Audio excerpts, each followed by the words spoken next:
Were you frustrated? Were you mad? I was frustrated. I think I was hurt with you, to be honest.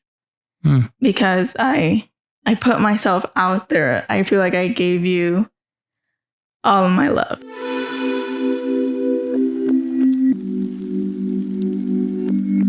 Wow, I cannot believe we actually are doing this. Yeah, it's so exciting. I'm excited that this is our very own. Wow. The beginning. As an introduction, we should, it's amazing that we have prayed for this and we have actually put in a lot of work into making this happen. Right. I don't even know how to start this. I don't know much about audio, but I know a lot about camera. Just audio makes me very nervous. But here we are. Yes. Let's make it happen. The name to this podcast is Abel's Room. Wow. Abel's Room podcast. Wow. I mean, that just sounds beautiful.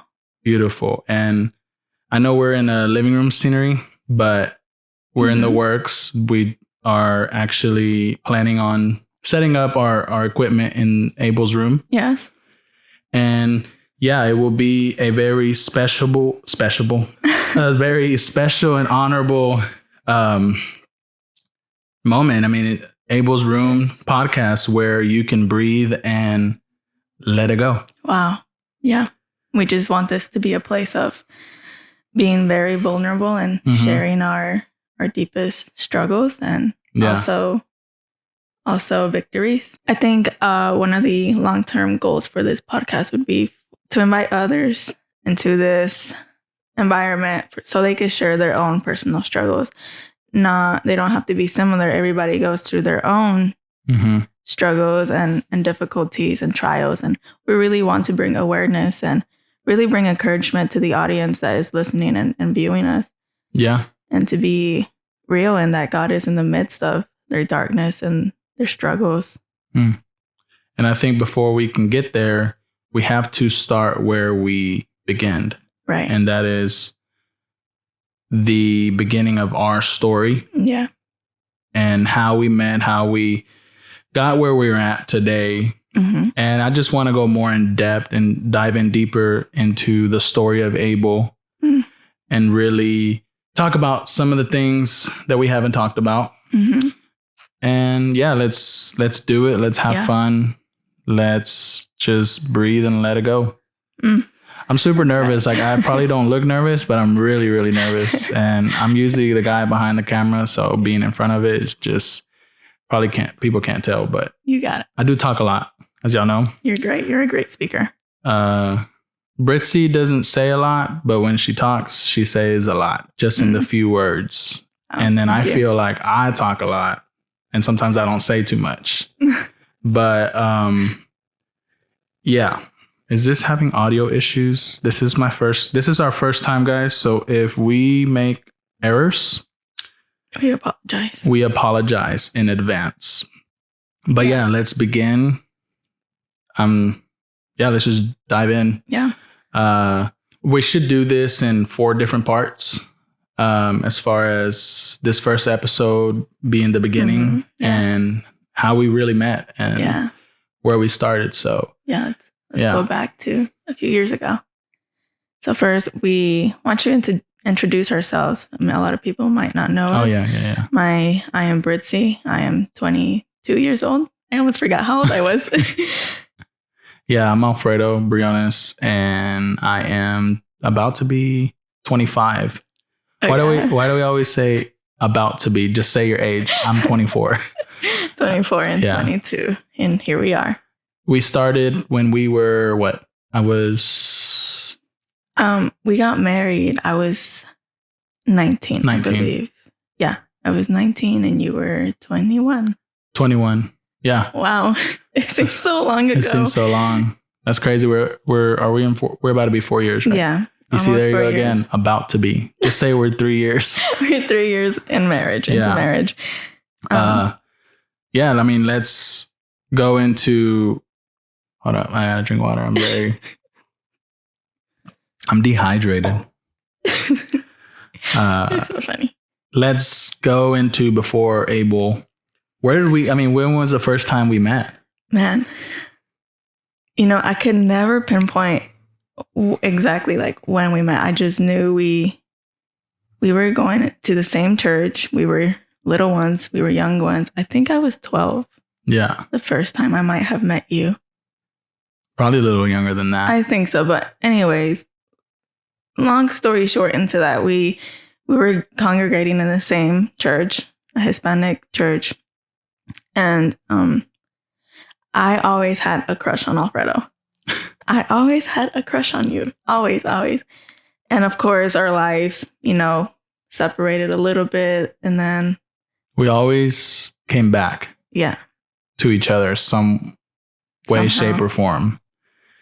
And I still remember like a long time ago, we have pictures where we were like in the same room. And I'm just like, that's so weird and so crazy how you would never know. Right. And little did we know how God would orchestrate our love story. And yeah, I think, it was a little crush up until I would say I was my senior year of high school. I was 17. I think that's when we started to enter the talking phase everybody hates. Yeah. And let's go a little before that because we were in church. Mm-hmm. We had actually, I think we texted here and there. I know I used my mom's phone and I would use her to text you and then don't text me at this time. But after that, I think after my mom stopped going to church, meaning then I stopped going to church. Yeah. We separated. We didn't really like communicate as much. Right. And I went into my relationships. You went into yours. Yeah. And it's just crazy. Like we just separated. Yeah. But God's like, nah. Wow. Like we still align at the other side. And somehow we would always come across each other, even in our other relationships, because me and Alfredo share cousins. Yeah. Which is so we're not related. No. We're not related at all. I hope not. His cousins are my nieces and nephews. So that's how we always crush each other somehow. Yeah. And sometimes in family events, he would be there, I would be there. But it was more of a high and by type of thing. Yeah. I think when our connection was more noticeable I feel like it was in my darkest time. And then it was in your time where you were getting closer to God. Right. Yeah, I can agree. Because when we started talking, I was going through a really, really hard, I hit rock bottom mentally and I just didn't love myself. Wow. And so we talk about this all the time, but you saw so much life in me and all I saw in myself was dirt. But you were like fertilizing me. And I'm just like, what is she seeing in me when I can't even see that in myself? Right. And I remember I cut you off because I told you that I just wasn't into a relationship right now. Yeah. And I think I told you that how could I love you when I don't love myself? Wow. And yeah, how did you feel when Yeah, it was very heartbreaking because I believe since day one, God put such a profound love for you in my heart that nobody else understood, not even myself. I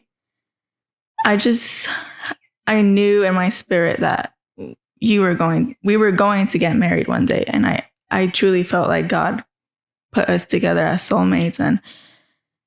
And there was a time where I was very persistent and wanting to spend time with you and wanting eventually to be together, to be dating and then married. And that was when you were in your dark stage and you did keep pushing me away. And I didn't fully understand when you told me when you said, if I don't love myself, how can I love you? I never really understood that until you explained to me, because to me, it just looked like he doesn't want me. He's cutting me off, And it was very heartbreaking. It was very. And I came to a point with God. I was like, okay, God, I'm getting tired. I'm growing weary. And it was a very significant time where our church was doing the Daniel fast. And I was like, okay, I'm going to put this for a really big person in my life, which is you. And I was like, Father, I want him to be mine. I want him to be my husband. And overall, okay, if he's not meant to be with me, God, allow him to see you, allow him to feel your presence, allow him to really come before you and to enter your spirit. And, I want him for you, for you, God, for you. I remember something that will forever be engraved in my heart that you said, if he's not for me, let him be for you. Yeah. I mean, that shook me. And during that time, I was in a really dark, so dark. I wouldn't say I had suicide thoughts, but they were premature thoughts of suicide. So they were creeping in, and I saw no value in me. And what did you see in me that I didn't see in myself in that time? It's a really good question. I really think that God almost gave me spiritual eyes to see you. I saw a child of God, and I saw value in you that you didn't see in yourself. And it's so cliche to say, but overall love, I had just this enormous love for you. That's crazy. Because if I'm being honest, I couldn't see that in you because I couldn't see that in me. Right. And so, I don't know. I remember hearing, here and there, how Hispanic people are so chismosos. They talk a lot. I remember hearing people saying, when I had told you, hey, I don't want nothing to do with you. And I literally told you, I don't want to talk to you no more. Yeah. Which I was very ugly for that.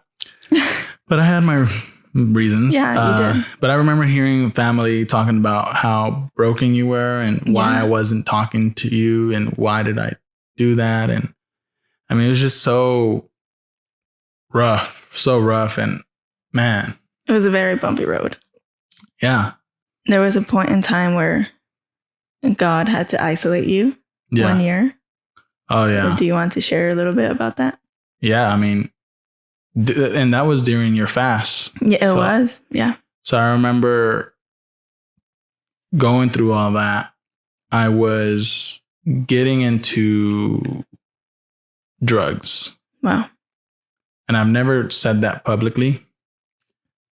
Never. Wow. I've only told this to a few people.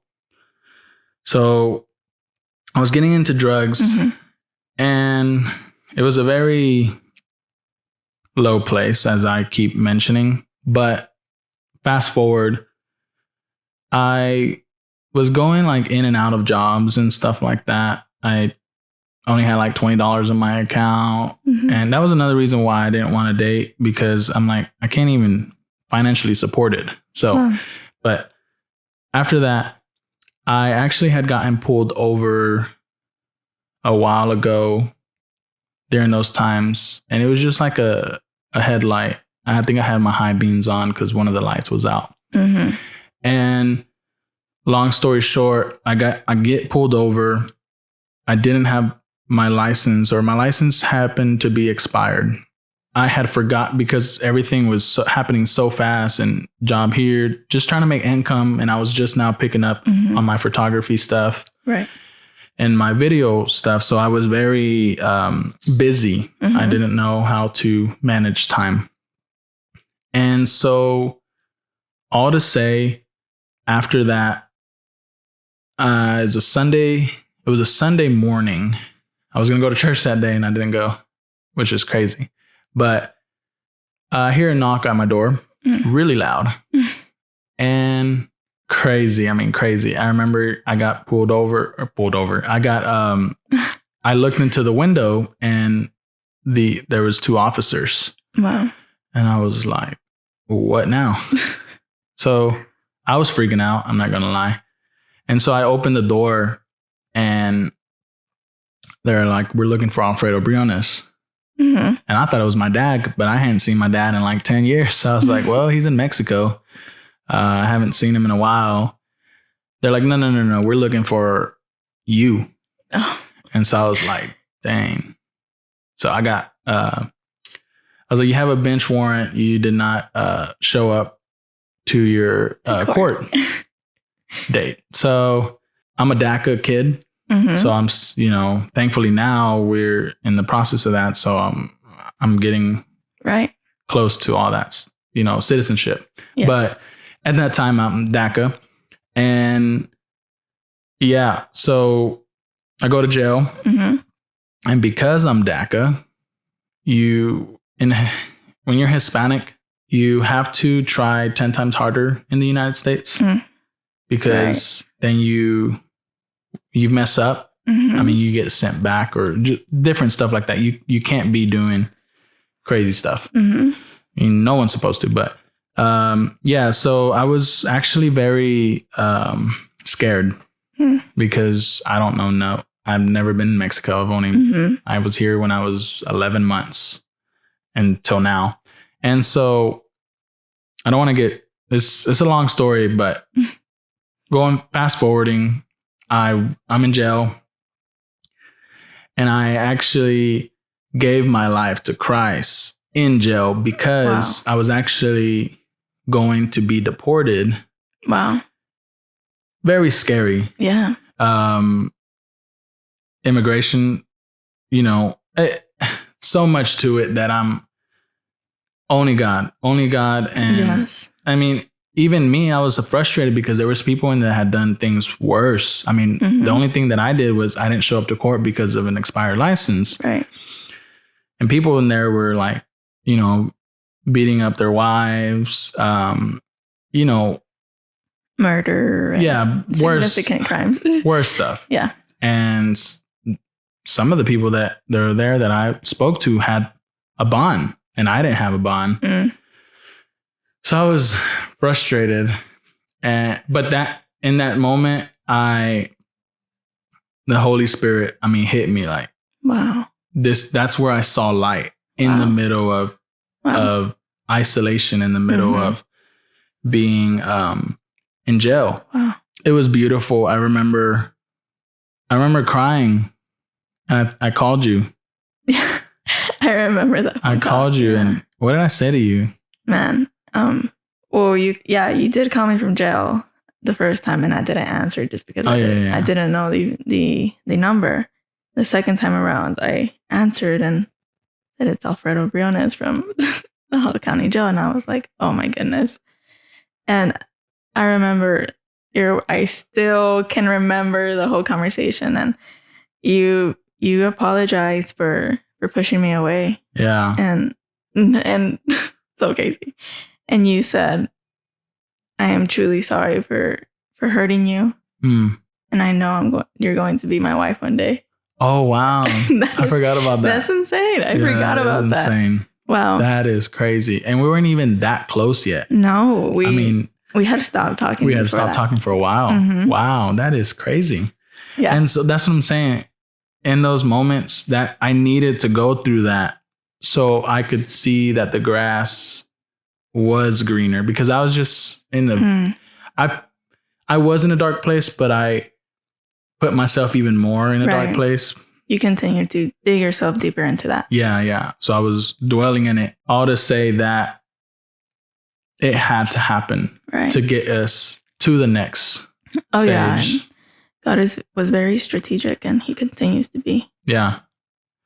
But yeah, that in itself is a whole story. I would love to go in depth, but let's go a little further than that. I got out of jail. I got baptized. You did? It was beautiful. You were there. Thank God. Yeah, I invited myself. Oh yeah.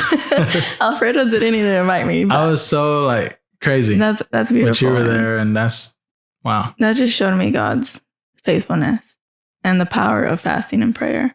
And although at that time I truly felt like we were not going to be together, yeah. I was like, God, you allowed him to see you and to be baptized in your name, and I am forever grateful for that. And speed along, and after that time we still didn't talk. We remained friends. Well, that's what I was about to say. Your fast came to pass because you said, if he's not for me, let him be for you. Before I could be for you, I had to be for him. That's right. Wow. Yeah. That's crazy. And it was a very selfless prayer. So good. It was really good. And I could see the hand of God upon that. And let's fast forward a little bit. We remained friends for a few months, and I was losing hope in the fact that, wow, maybe he's not for me. Maybe we aren't getting married. And to me, it was very hard to see you with another person. Like I couldn't get that through my head. But how did you feel towards God in that time when you saw that I was getting closer to God, but I wasn't getting closer to you? It's going to bring me to tears. Were you frustrated? Were you mad? I was frustrated. I think I was hurt with you, to be honest, because I put myself out there. I feel like I gave you all of my love. And it was like, okay, Alfredo still doesn't see me. But it was still very difficult. I'm like, I just can't see myself with somebody else in the future. I can only picture myself with Alfredo. And then I know that sounds a little bit stalkerish and like obsessive like. No, but it was not obsession. To me, it was true love. Yeah. And being a soulmate to you. And I truly felt like we were soulmates at that time. So I did feel very hurt and very confused when we still weren't dating. Yeah. Yeah. Here we are together. Yeah. We come from that, very young, small church. I still remember your sister she said a long time ago outside of church, she said, I don't know why I feel like saying this. She's like, but one day you guys are going to get married. Yeah. To this day, I'm like, wow. That's crazy. Shout out to my sister. Yeah. Yeah. Shout out to Jari. So I just want to ask you briefly, like, what was, like, where did you get to? Like, what was the thought in your head? What point did you get to that was like, to give me a chance to finally open your heart to me? Or really God. Really, that's what it was, because until, it wasn't working out in the other areas. So even though it was working out with God, I felt, I don't know, God really, really integrated it in me. Like, I don't know, like, don't you see the love like that she has for you? The way you saw me was the way that Jesus saw me. Like, I don't know if that makes sense. Does that make sense? No, it does. Yeah. Yeah. Like, your love is just unexplainable. Like, your love is pure. And a lot of times we take that kind of love for granted. Yeah, we do. We do. Yeah. But we had to go through all that to get to where we're at. But it's just insane. Like, that's what really, I don't know. God's like, I'm putting y'all together, but I don't even just open my eyes. Wow. So your fast literally came to pass. And thank God. But I think if I would have loved you first before I loved God, then we wouldn't have aligned we wouldn't have Jesus in the center of our relationship. Yeah. And so God had to be first. Oh yeah. Always. I mean, he has to be. Yeah. Yeah. And I think that's why we're still here. Yeah. Because you love God first. Yeah. And I don't come from that. My family tree is not rooted in Christian roots. Like, I don't come from that. Right. So to be where I'm at is a miracle. I would say I'm a miracle. You are. And thank you for fasting and praying for me. Like no one would have done that for me. Imagine that. Like, wow, that's powerful. No one would have done that for me. Imagine if you had not prayed or fast for me. Like, who would do that for me? And that's the beauty. That's the beauty of a sacrifice. And I'm honored. I'm very humbled. And I was just a vessel God was trying to use. Wow. I mean that. And so fast forward to when we got married.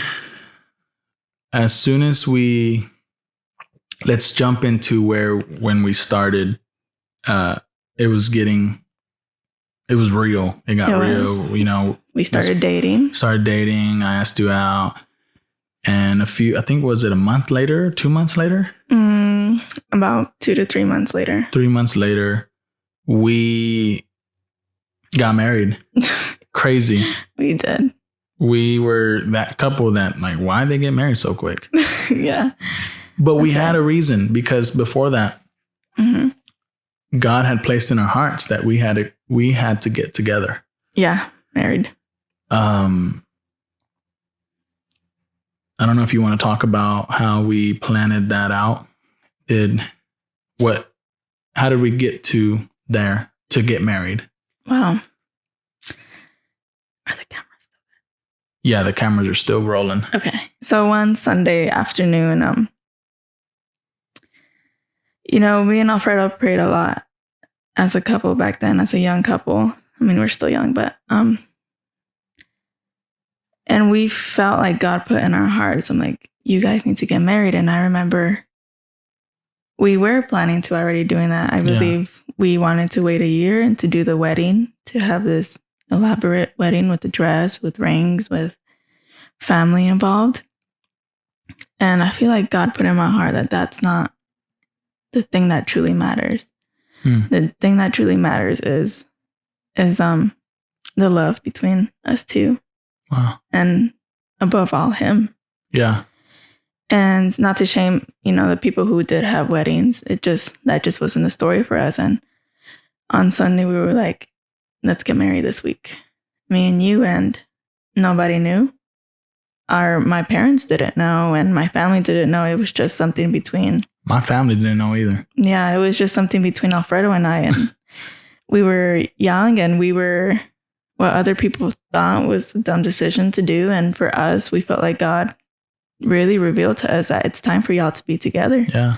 And fast forward to that Tuesday, Alfredo's day off of work. And I was in college, and I waited till my last class of school to finish. And we went to the courthouse and to do a marriage license. But the person who marries people there wasn't working that day. Yeah, something like that. And we asked a close friend of ours to ask if he could marry us, but he couldn't, just because of certain rules he had to follow. And so by that time, it was already late. We were giving up, but we were starting to lose hope. We were like, man, we really wanted to get married today. We just wanted to be married, and the night with us being married. And you want to take it along? Yeah, I mean, really, it was almost the end of the day, last minute. And my mom found out that day. I mean, the day of, we were heading out. Like, I literally was just like, Mom, I'm going to go to the courthouse. Like, it was just that. And no one believed it. No. And until then, nobody knew. We pulled a Selena. We did. We pulled a Selena and Chris. But like you said, it was late in our spirit that God really revealed it to us. And it was so evident. Right. And even that day, the day had ended. And so we were losing hope. We're like, man, we're just going to have to wait till next week, because I'm not off till next week. Everything's already about to be closed. And then we get a last minute message like, hey, I found a pastor that can get you guys married. I was like, yes. And wow, like, we did it. And even still that day, you were still in your own home routine. So you still managed to go pick up your mom from work. Goodness. I went with you. You did. And oh my gosh. We were happy because we were a married couple. But two, I had to face my mom.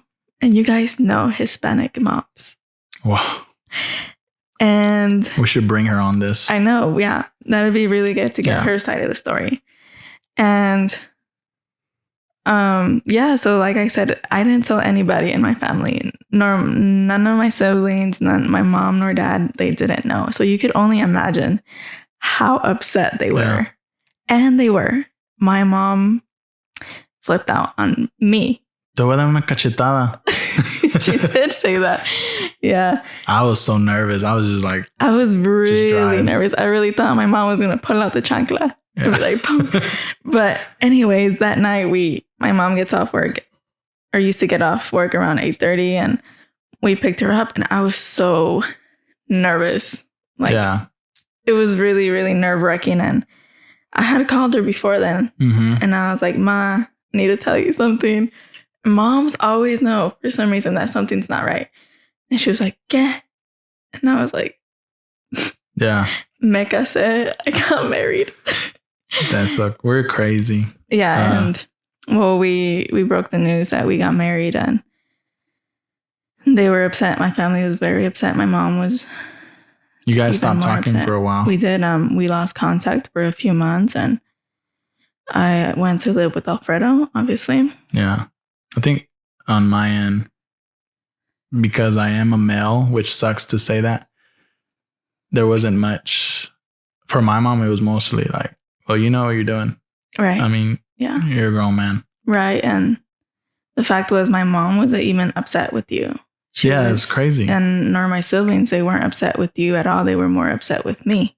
Yeah. Because in the Hispanic household, there's always this thing that they say, el hombre llega donde la mujer. The man goes as far as the woman allows. Right. Yeah. So in their heads, I was the wrong one, and I was the one who did everything. Yeah. And I'm gonna speed this up. Yeah, let's speed this up. And so after we got married, we were in this honeymoon stage. I mean, we were, like, we get to have sleepovers for the rest of our lives. Yeah. It was great. It was great. I mean, we moved into my place. Well, my mom was living with me, and we were living together. And so that was, not how I planned it. Right. And in the outside, it was looked at as, obviously it's easy to assume you're pregnant, and that's why you're getting married. And like, God knows, and deep in our hearts, we've never had sex. We never did stuff before marriage. No, of course. And I mean, you respected yourself. And I think that's one thing I loved about you, that you always had respect for yourself. And that I can say that proudly, that we had never had that type of relationship until we got married. And so it's obvious. I mean, or it's normal to assume that we were pregnant. Mm-hmm. But I think we got 2 months later, right? 2 months later, a month later, we got pregnant. Yeah. Dang. We did not play no games. No, we got right to the point. Yeah. And a month later. So that made it even more of an assumption that we were already pregnant. Yeah. And a lot of people raised that rumor that I was pregnant indeed. And that's why we got married. But that was not the case. How did that make you feel? It was very... It broke my heart, to be honest. Because a lot of those rumors came from family. Day that I was pregnant, and to me, they just doubted my whole relationship with God in general. Yeah, and my whole being. Yeah, as a person, like I said, I always wanted to respect myself, and I really wanted to put an example of what it is to be Christ-like. Yeah, no, and there's no. Before we go even further, there is no, we all have our own love story. Yeah.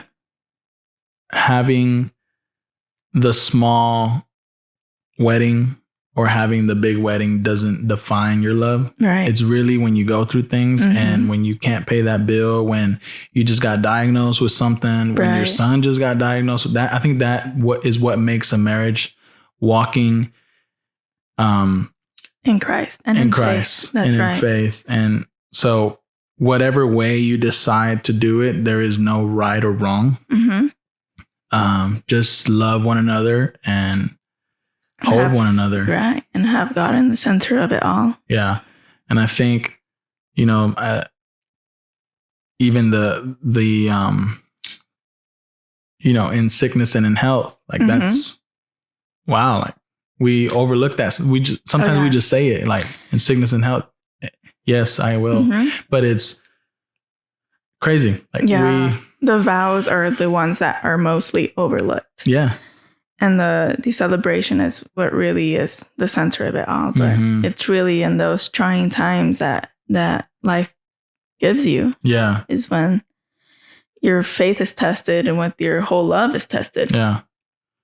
And so it was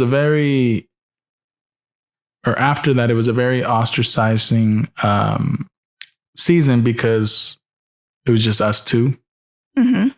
That's when we began our journey in pregnancy. But man, there's so much to talk to. There is. There's so much to talk about that, man, I don't want to make this so long, but we're going to break these down in episodes. Yeah. So wherever we leave off. But all to say, once we found out we were pregnant, obviously I was excited. Brithzy was excited. We were scared. I was, as a man, when you want the best for your family, I was in a very tough position because before we got married, I was the head of my household, which, I have 3 little brothers and sisters, and my mom's a single mom. So I was already a provider. Right. And having that, and then having my new family was a very tough position to be in. So what were the thoughts going on in your head when you found out I was pregnant? Well, I mean, automatically, okay, well, how can I make the situation better? Because we were just living in that one room. Right. And so I was already freaking out because I overthink everything and my mind is always running. Yeah. I don't know how to make it stop. And it's a good thing and a bad thing, but sometimes it's very exhausting. And so in that moment, I felt insecure because I'm like, man, I only have $20 in my pocket, or I think I had like $50 when you had told me we were pregnant. I didn't have much. And so I was very insecure about that because I'm like, man, I don't know how I'm going to excel. Right. But it either makes you or breaks you. Yeah. In those moments. And I think it definitely made me, and I am who I am today because of you. First and foremost, because of God, but you have helped unlock a lot of things in me. Wow. And to get to where I'm at today. But yeah, I mean, I was excited, scared.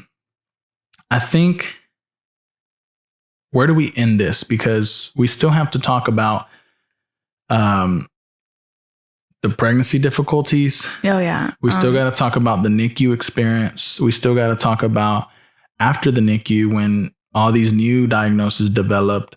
Wow. And we still have to talk about, the whole journey with Abel. Yeah. So I think right here is a good stopping point. I think, this is a great stopping point. I do want to add something. Yeah, go ahead.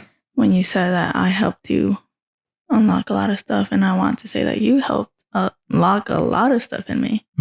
I was a very shy, timid person, and you're a witness to that. Yeah. And you helped me break out of my shell, and you and Abel, first God, helped me to become a bold person. And I'm still learning to become a bold person. Yeah, I mean, we've came a long way. In me, you've helped so many things. You've helped me jump out of my comfort zone. You've helped me, so into my own business and just really believe in myself. I mean, you've done so much more for me than you can ever imagine. I mean, I said this last time, but when you give your wife anything you give her, she will multiply it. Wow. When I gave you a baby, you multiplied it. You created something in your own belly. When we moved into our own apartment, you made a home. Wow. Not all houses are homes. You can have a house, but that doesn't mean it's a home. Right. Anything that I've given you, you always multiply. And when I've given you myself, you multiplied a lot in me. Wow. So like, I really, really mean that. Like, you have done so much more than you can ever think. And I'm grateful for you. I know we're still in this grieving process, but it's a blessing to grieve with you. Like, it really is. Like, I could not imagine myself not grieving or grieving without you. And so, yeah, I'm excited for episode 2. Yeah. About our journey, but I think this is a great stopping point, the beginning, and we'll jump into the pregnancy complications, the preeclampsia, all these scary, difficult things that we had to endure in such a young age and so young in our marriage. Yeah. I'm very excited for that. So I'm super thankful and grateful for our listeners, our viewers, that this is our very own first podcast of Abel's Room. But bear with us. We will continue to excel. And